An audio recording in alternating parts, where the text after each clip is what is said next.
Hi friends, నేను మీ KV. చూడండి, ఇంకా మా ఊరు ఎడ్లు పందాలకు ఎడ్లు వచ్చినాయి కదా, వాటికి ఉలవలు కాల్చి పెడుతున్నారు అన్న వాళ్ళు.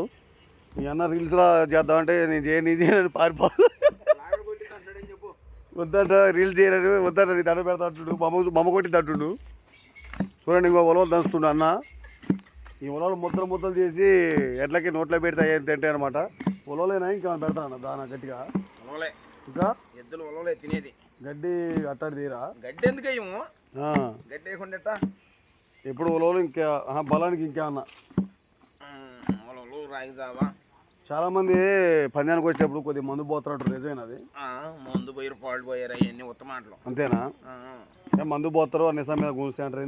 నిజాం మీద కొంచెం కింద పడిపోతాయంట. మరి మనుషులు పడిపోతారు, ఇటు కూడా పడిపోతాయి అన్న. ఎక్కడ మంది? గుంటూరా? గుంటూరు పక్కన 10 మంది పడు. చూడండి, మరి అన్న వాళ్ళు గత 3 రోజుల నుంచి మా ఊర్లో ఉంటున్నారు. నేను ఒకటే సిగ్గుపడుతున్నాయినా అని ఉరుకుతుండు. ఆవిడ కొట్టిద్దంట. ఇన్స్టాగ్రామ్లో వస్తున్నాయని వాళ్ళ ఆమె తిట్టిద్దంట. ఇడ్లు లోపల ఉన్నాయి, మరి ఇంకా ఆడొక ఇడ్లు ఉన్నాయి. ఈరోజు మేల్చెరువు పోతురు వీళ్ళు, అంతేనా? Okay, thank you. All of you.